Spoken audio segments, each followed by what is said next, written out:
নমস্কার বন্ধুরা, শিবানী কিচেনে সবাইকে স্বাগত। আজকে আমি চিকেন কোপ্তা কারি বানাবো। এই চিকেন কোপ্তা কারি বানানোর জন্য প্রথমে এই বোনলেস চিকেন নিয়েছি। এই চিকেনটাকে আমি প্রথমে মিক্সিতে পেস্ট করি। এই দেখুন বন্ধুরা, চিকেন কোপ্তা কারি বানানোর জন্য এর মধ্যে সামান্য হলুদ দিলাম, সামান্য লবণ দিলাম, আদা রসুন পেস্ট দিয়ে দিলাম।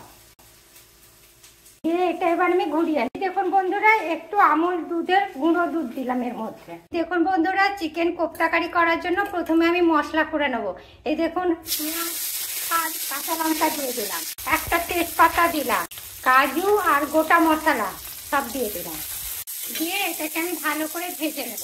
বন্ধুরা, ভাজা হয়ে গেছে, এটা এবার আমি তুলে নেব। এই দেখুন বন্ধুরা, হাতে একটু তেল নিয়ে নিলাম। এই দেখুন চিকেন পেস্টটা করে রেখেছি, দিয়ে এরকম গোল গোল গোল গোল বলের আকারে গড়ে নিচ্ছি। দেখেছেন?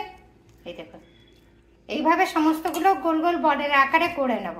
এই দেখুন বন্ধুরা, চিকেন বলগুলো এইভাবে তৈরি করে নিয়েছি। আপনারাও ঠিক এইভাবে চিকেন বল তৈরি করে নেবেন।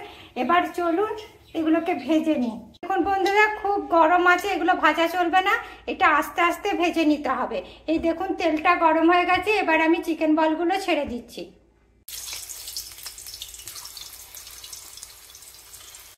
এটা হালকা গ্যাসে করতে হবে, বেশি জোরে করলে ফেটে যাবে। কাজু, পেঁয়াজ, কাঁচা লঙ্কা, গরম মশলা, তেজপাতা ভাজাটা এবার আমি মিক্সিতে পেস্ট করে নেব। এই দেখুন বন্ধুরা, কোপ্তাটা ভাজা হয়ে গেছে, এবার আমি তুলে নিচ্ছি। দেখেছেন কি সুন্দর ভাজা হয়েছে। এই দেখুন বন্ধুরা, কোপ্তা কারি করার জন্য একটুখানি সামান্য সাদা তেলের মধ্যে চিনি দিয়ে দিলাম। এই দেখুন বন্ধুরা, চিনিটা লাল লাল হয়েছে। এবার এই ভাজা মশলাটা কাজু সহ সমস্ত দিয়ে দিলাম। এর মধ্যে আদা, ধনে, জিরে, লঙ্কা, রসুন বাটাটা এর মধ্যে দিয়ে দিচ্ছি। এই দেখুন,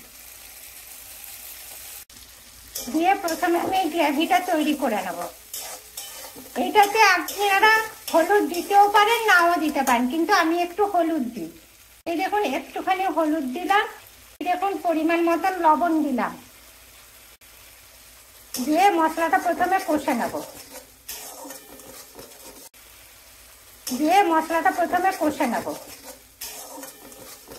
বন্ধুরা, মশলাটা ভাজা ভাজা হয়ে গেছে। এবার এর মধ্যে আমি মিক্সি ধোয়া জলটা, মশলা জলটা প্রথমে দিয়ে দিলাম। এবার এর মধ্যে আমি গরম জল দিয়ে দিচ্ছি। দেখুন গ্রেভিটা ফুটে গেছে। এবার এর মধ্যে আমি এই চিকেন বল ভাজাগুলো দিয়ে দিচ্ছি। দিয়ে এটাকে আমি একটু ফুটিয়ে নিয়ে তারপর নামিয়ে নেব। ফুলে উঠেছে চিকেন কোপ্তাটা, দেখেছেন? এবার এর মধ্যে আমি ক্রিম দিয়ে দিচ্ছি, আমুল ক্রিমটা দিয়ে দিলাম। এটা আপনারা বাটারও দিতে পারেন, এটা আমুল ক্রিমটা দিলে বেশি টেস্ট এবং গন্ধটাও খুব সুন্দর। এই দেখুন বন্ধুরা, আমার চিকেন কোপ্তা কারিটা হয়ে গেছে। আপনারাও ঠিক এইভাবে চিকেন কোপ্তা কারি বানাবেন। দেখেছেন কি সুন্দর হয়েছে। এবার এটা আমি নামিয়ে নিচ্ছি। আর আমার এই রেসিপিটা আপনাদের যদি পছন্দ হয় তবে লাইক করবেন, কমেন্ট করবেন, শেয়ার করবেন। Thank you.